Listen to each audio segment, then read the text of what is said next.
नमस्कार।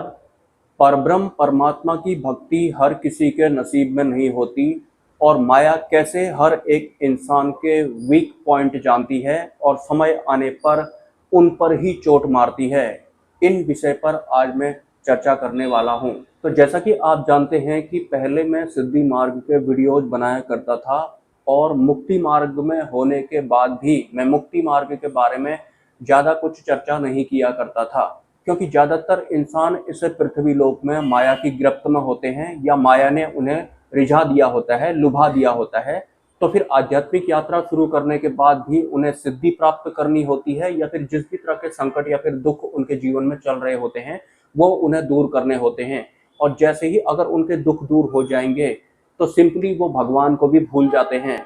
तो ये एक तरह की बेहोशी होती है। तो लगातार एक तरह से हमारे जीवन में दुख चलते रहना और इसकी एवज में माया की भक्ति करते रहना, ये सिलसिला भी चलता रहता है। परमानेंट सॉल्यूशन अगर चाहिए होता है तो सिर्फ परब्रह्म की भक्ति करनी होती है, जो कि शुद्ध भक्ति कहलाती है। लेकिन परब्रह्म की भक्ति करने की पात्रता पहले एक साधक में होनी चाहिए, उसमें ये समझ होनी चाहिए। और इस वजह से परब्रह्म की भक्ति के बारे में काफी कुछ जान लेने के बाद भी इस चैनल से जुड़े बहुत सारे जो साधक हैं अभी भी वो सिद्धि मार्ग में ही हैं और वो उसमें ही रहना चाहते हैं, या फिर मैं ये कहूं कि अभी उनका टर्न आया ही नहीं है और माया ने उन्हें कुछ इस तरह से फंसा रखा है कि वो मुझे व्हाट्सअप करते हैं कि मैं माया के साथ खेल रहा हूं और मैं आपके साथ भी खेल रहा हूं। सिंपली परब्रह्म का जो भक्त होता है वही समझता है कि ये जो बोला गया है ये साफ साफ अहंकार बोल रहा है, जबकि वास्तविकता ये होती है कि माया बहुत ज्यादा प्रबल होती है, उसके साथ कोई खेल नहीं सकता है। हाँ, वो किसी के भी साथ खेल सकती है, लेकिन उस साधक को, उस इंसान को बेहोशी में होने की वजह से ऐसा लगेगा कि मैं माया के साथ खेल रहा हूँ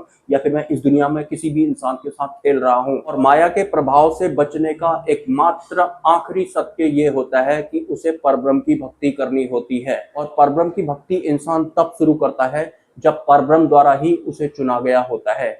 उससे पहले वो कुछ इसी तरह का होता है। अगर देर दुरुस्त ऐसे इंसान को माया अगर चोट मारना शुरू कर देती है, वास्तविक स्वरूप उसके सामने माया का अगर आने लगता है, तो फिर उसके बाद आगे उसे क्या प्रॉब्लम होती है ये भी मैं आगे बताना चाहूंगा। लेकिन मेरे द्वारा मुक्ति मार्ग के वीडियोज बनाए जाने के बाद भी कुछ जो साधक हैं उनके मेंटालिटी ये रहता है कि क्या करेंगे मोक्ष प्राप्त करके, क्या करेंगे हम मुक्ति प्राप्त करके, खाली वहां बैठ के हम क्या करेंगे, इससे अच्छा तो ये संसार ही अच्छा है। मुक्ति मार्ग के बारे में उन्हें कुछ पता ही नहीं है, परब्रह्म की भक्ति के बारे में सुनने के बाद भी वो कुछ नहीं जानते हैं, क्योंकि चले नहीं है या फिर उनका टर्न नहीं आया है और बुद्धि के बल पर वो मोक्ष को इस तरह से समझने की कोशिश कर रहे हैं, या फिर ऐसा उन्हें लग रहा है कि मोक्ष ऐसा होता होगा कि खाली हम बैठ के वहां क्या करेंगे, कहाँ बैठ के क्या करेंगे ये भी नहीं पता। उन्हें ऐसा लगता है कि मोक्ष प्राप्त हो गया मतलब खाली हमको एक जगह बैठना है, वहां बैठकर हम बोर हो जाएंगे, ऐसा वो मोक्ष को समझते हैं।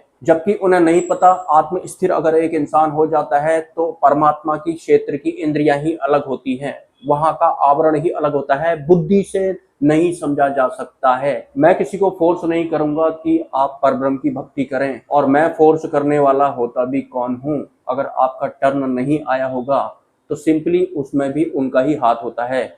और एक बात और है, जो वास्तविक कर्ता होते हैं वो परमात्मा होते हैं, ये बात तो सच है। लेकिन जो जीव होता है उसे भी स्वतंत्र रखा गया होता है, वो भी अपना कर्म करता है। अब वो बुरे कर्म कर रहा है तो इसमें परमात्मा का कोई फॉल्ट नहीं होता है, सब कुछ परमात्मा करते हैं, लेकिन जीव को भी मुक्त रखा गया है ताकि वो अपने हाथ से सरवाइव करे। अब वो अगर अच्छे काम नहीं करता है, बुरे काम वो करता है, तो फिर इसमें परमात्मा का रोल नहीं होता है, फिर तो उसका प्रारब्ध क्रिएट होगा ही होगा। एनीवेज, अब मैं आपको बताता हूँ कि परब्रह्म की भक्ति आप नहीं करते हैं, आपको मुक्ति मोक्ष में कोई इंटरेस्ट नहीं है, या फिर सरल भाषा में बताऊं तो माया की गिरफ्त में आप पूर्ण रूप से हैं, उसी के हिसाब से आप सोच और समझ रहे हैं। देर दुरुस्त अगर आप परब्रह्म की भक्ति करने लगते हैं तो जो आपकी कमजोरियां हैं या फिर जो जो आपके ड्रॉबैक्स हैं या फिर जो आपके वीक पॉइंट हैं वो सब माया को बहुत अच्छी तरह पता होते हैं। जब आप परमात्मा की भक्ति शुरू करते हैं, जब आप अंतिम गुरु के वचनों पर चलते हैं, उसके बाद जो ये माया होती है ये आपके उन्हीं वीक पॉइंट पर चोट मारना शुरू कर देती है। सिंपली चोट किसको लगती है? चोट अहंकार को लगती है। मतलब माया आपको आपसे बेहतर जानती है, अहंकार की वजह से आपको ऐसा लगता होगा कि मैं पूरी दुनिया को जानता हूं, मैं माया को भी ठग दूंगा। लेकिन देर दुरुस्त अगर आप परब्रह्म की भक्ति स्टार्ट कर लेंगे तो आपके जो वीक पॉइंट है वो माया को अच्छी तरह पता होते हैं और उसके बाद वो उन्हीं पॉइंट पर हिट करती है। उसके बाद जाकर पता लगता है साधक को कि माया कितनी प्रबल होती है, कितनी बलवान होती है। बिना अंतिम गुरु के या फिर बिना परब्रह्म की कृपा के माया से लड़ने का साहस नहीं होता है एक आम इंसान में। और ये जो मैं बोल रहा हूँ, जो परब्रह्म की भक्ति कर रहे हैं ये अच्छी तरह उन्हें पता है। जो परब्रह्म की भक्ति नहीं करते हैं, जो अभी सिद्धि मार्ग में ही हैं, तो ये तो उनको समझ में भी नहीं आएगा। लेकिन जहां से उनका टर्न शुरू हो गया, जहां से उन्हें समझ में आना शुरू हो गया, वहां से ये सब भी जरूर होता है। और माया को आपके बारे में आपसे ज्यादा पता है कि किस तरह से आपको लपेटे में लिया जा सकता है या फिर किस तरह से आपको डाउन किया जा सकता है। परब्रह्म की भक्ति से आपको विमुख किया जा सकता है या फिर डिस्कनेक्ट किया जा सकता है। और माया नॉन स्टॉप प्रयास करते रहती है जब तक कि आपका अंतकरण पूर्ण रूप से शुद्ध नहीं हो जाता, जब तक आपका अहंकार हार नहीं मान लेता, तब तक माया चोट मारते रहती है। और जो भी लोग सिद्धि मार्ग में हैं या फिर जो सिद्धि मार्ग में ही रहना चाहते हैं, इस माया वाले संसार में ही जो रहना चाहते हैं, वो मोक्ष को ऐसे अपने बुद्धि से ना समझें कि खाली हम बैठकर वहां क्या करेंगे, इससे अच्छा तो इस संसार में ही रहेंगे, सिद्धि प्राप्त करेंगे, घूमेंगे फिरेंगे, अपना प्रारब्ध बनाएंगे, इस संसार में ही हम रहने वाले हैं।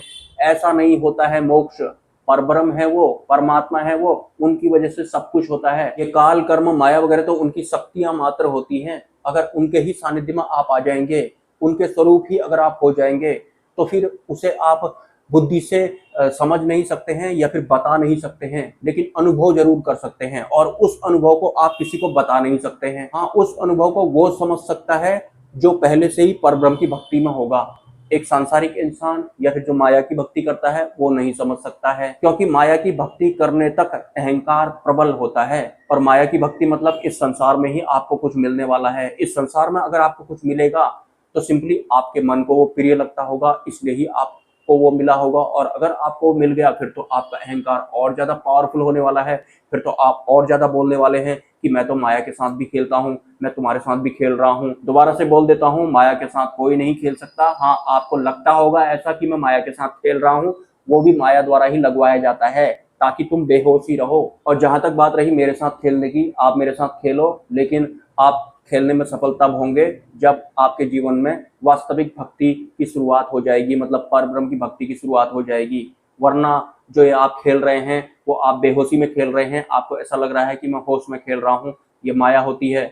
और एक बात मैं आप सब लोगों को क्लियर बता देना चाहता हूँ, इस चैनल से जुड़ा हर एक इंसान मेरे लिए बराबर है, चाहे वो माया की भक्तियां करता हो या फिर वो परब्रह्म की भक्तियां करता हो। कोई अगर मेरी फाइनेंशियली हेल्प करता है तो वो भी मेरे लिए उतना ही मायने रखता है जितना कि कोई नहीं करता है वो होता है। मेरे लिए सब बराबर होते हैं। लेकिन बुद्धि में जो लोग होते हैं या फिर माया में जो लोग होते हैं वो ऐसा समझने लगते हैं मेरे द्वारा कभी इनकी मदद की गई थी तो मैं ज्यादा मायने रखता हूँ, मैं स्पेशल हूँ। स्पेशल कोई नहीं है, सब बराबर हैं। अगर कोई अपने आप को स्पेशल समझता है तो ध्यान रखिए, अहंकार होता है जो अपने आप को स्पेशल समझ रहा होता है। इसको दृष्टि का दोष या फिर भेद करने वाली दृष्टि भी बोला जाता है या फिर समझ भी बोला जाता है। तो जो भी आपको इस संसार में करना है, परमात्मा को आगे रखकर करना है, परमात्मा को साक्षी मानकर ही आपको इस दुनिया में कुछ भी करना है। मतलब परमात्मा प्राप्ति या फिर मोक्ष प्राप्ति आपका अंतिम लक्ष्य है, इसे आपको भूलना नहीं है। बाकी इस दुनिया में आप कुछ भी करें, वो सेकंड हैंड हो गया, थर्ड हैंड हो गया,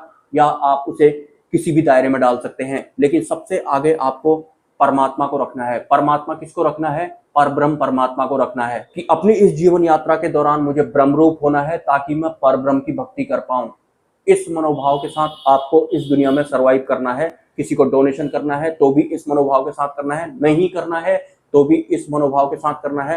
हालांकि जो इंसान माया में होगा, अगर वो मुझे गालियां देगा तो फिर वो ऐसा नहीं सोच पाएगा कि मैं परब्रह्म को आगे रखता हूं या फिर मुझे ब्रह्मरूप होना है और उसके साथ साथ मैं इसे गाली भी देता हूं, क्योंकि वो तो माया द्वारा ठगा हुआ इंसान होता है या फिर माया ने उसको अपने लपेटे में ले रखा होता है। उसे तो पता भी नहीं होता है कि मैं बोल क्या रहा हूँ। उसे लगता है कि मेरे को इंद्रियों का सुख मिल रहा है तो मैं इसके साथ खेल रहा हूँ या फिर मैं इस दुनिया के साथ भी खेल ही रहा हूँ। बहुत जल्दी उनका टर्न आता है। और ऐसा नहीं होता है कि सिर्फ एक का ही टर्न आता है, इस दुनिया में सर्वाइव करने वाले हर एक इंसान का टर्न आता है, जो कि माया का टर्न होता है। माया ऐसा टर्न लेती है कि उसके बाद उस इंसान को समझ में आती है कि मैं तो बेहोश था, अब मैं परब्रह्म की भक्ति करूं भी तो कैसे करूं, क्योंकि उसके बाद वो इस लायक भी नहीं रह जाता है कि वो परब्रह्म की भक्ति करे, क्योंकि माया को उसकी नब्ज पता होती है। मिलते हैं किसी नेक्स्ट वीडियो में। नमस्कार।